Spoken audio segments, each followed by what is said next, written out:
Have you gotten over Amad Diallo's performance against Manchester City? Many of us haven't. Amad was undoubtedly the star of the show in the Manchester derby, and his hunger and desire made all the difference in the end.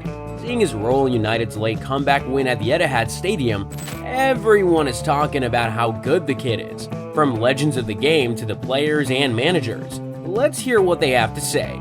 So we all know that there have been a couple of matches where Manchester United have been completely outplayed at the Etihad. Despite trailing City 1-0 for most of the match, United always had a foot in the game. But in the end, it all came down to Amad's work ethic and fearlessness. He always looked to make an impact each time he had the ball. I mean, take a look at these stats. Amad won the penalty which Bruno scored to bring United level. The penalty only came about because Diallo was alert enough to anticipate Matheus Nunes' poor back pass and then stayed calm when he got inside the City box.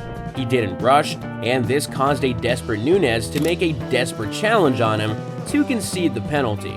Amad then went on to score the winning goal himself. City could have done much better defensively to prevent that second goal because really no one was pressing Lisandro Martinez when he played him in, and Guardiola was too far out on the defensive line. This left a massive gap for Diallo to run into, and Nunes again failed to track him. Amad finished City off with an unbelievable squeeze past Ederson and through Gvardiol's legs, who made a complete mess of his attempt to backheel the ball off the line. After the match, Bruno Fernandes had a lot of praise for his teammate Amad, stating just how much he believed in him and how the entire United team needed the Ivorian to be at his best. No doubting who the hero was. What about this young man next to you? Oh, he's been doing well. He's been doing great things. I think there's still a lot to come from him because we really believe in his qualities. We know what he's capable of doing it. He showed it today again.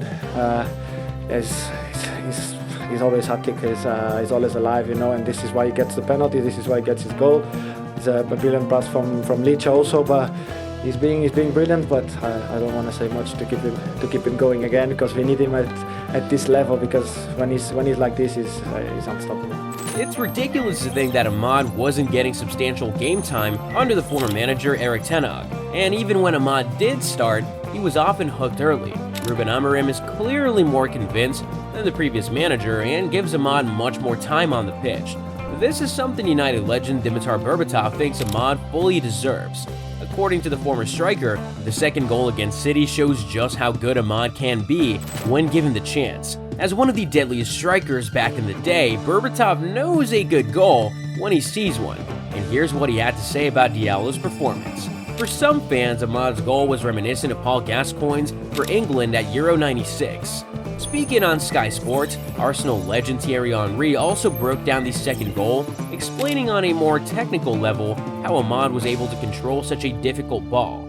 Henry scored some of the finest goals in the Premier League in the early to mid-2000s, but even he was impressed by how Amad controlled the ball past the goalkeeper.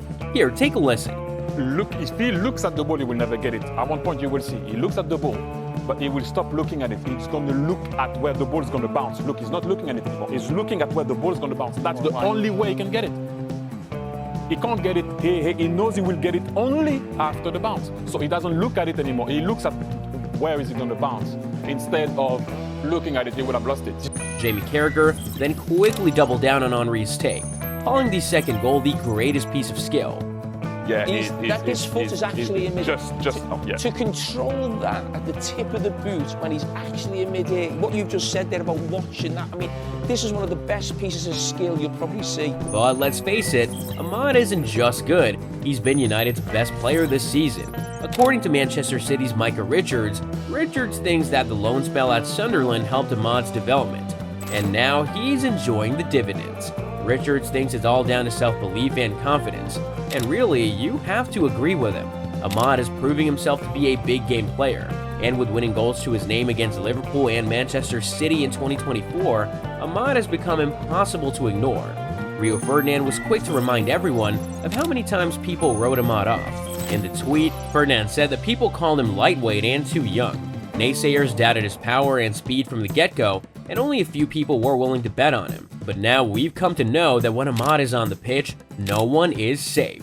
So at this point, we just have to ask ourselves an all-important question. Was starting Antony and other players ahead of Amad one of the most criminal decisions made by Erik ten Hag?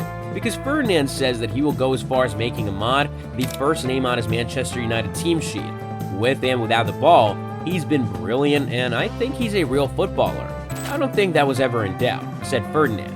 But while everyone's talking about how good Amad is technique-wise, English legend Michael Owen is looking in a different direction.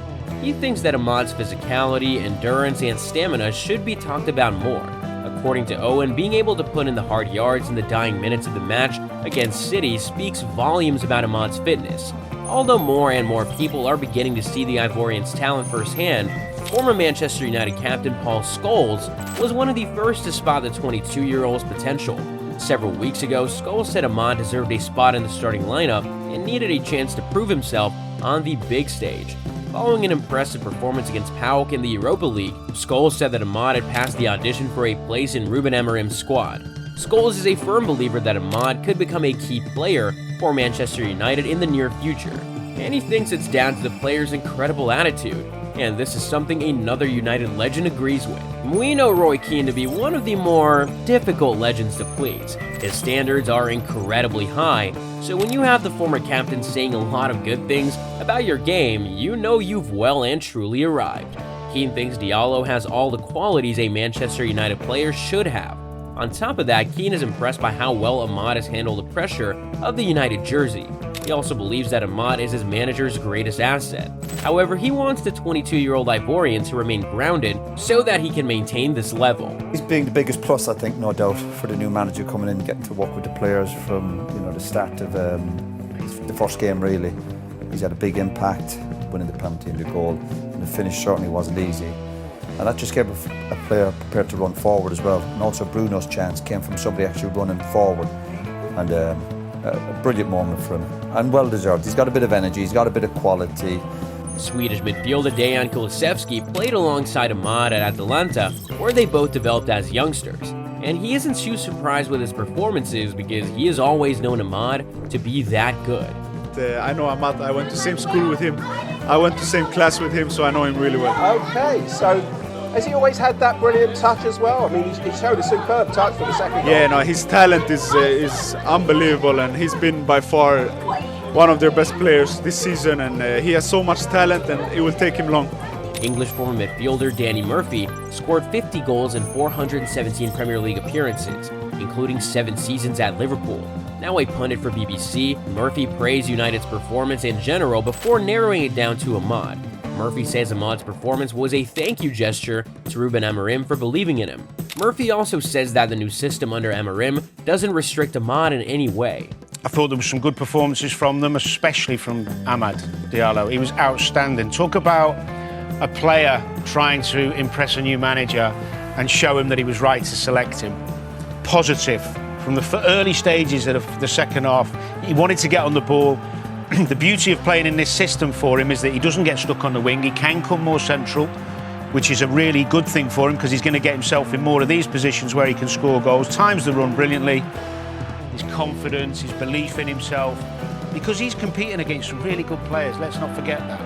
And what he's done now is he said to the manager, "You can't leave me out." Ole Gunnar Solskjaer was the one who brought Amad to Manchester United, but shortly after signing him, Solskjaer sent him out on loan.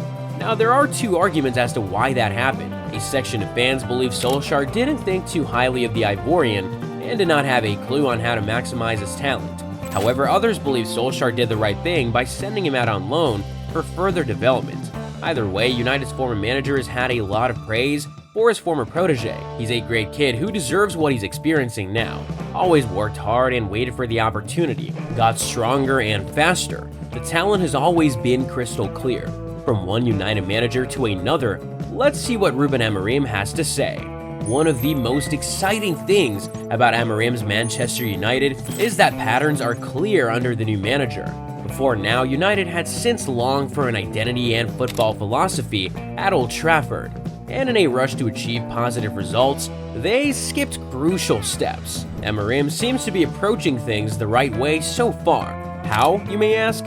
See, the manager prioritizes player output and intake of instruction, and we saw the statement he made about leaving Rashford and Garnacho entirely out of the squad on match day.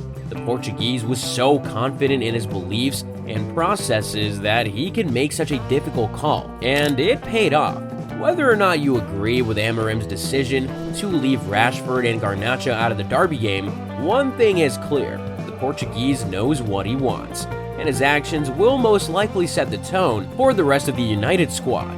It doesn't matter who you are under Amorim. If you're not at it in training, playing well enough, or showing off the right body language, you will not be in his squad. It's that simple. Poor performances should have repercussions. That's the United standard, and we believe that in no time all the fans and players will believe in Amorim's methods. Regarding Diallo, Amorim thinks highly of him but prefers to be realistic about the expectations. Yeah, now we have to be careful with Amad, because sometimes in our club we put our kids too soon in the special place. Let's calm down Amad and all the team and continue that. For now, all eyes are on the Ivorian. He's a man on a mission, and nothing can stop him now.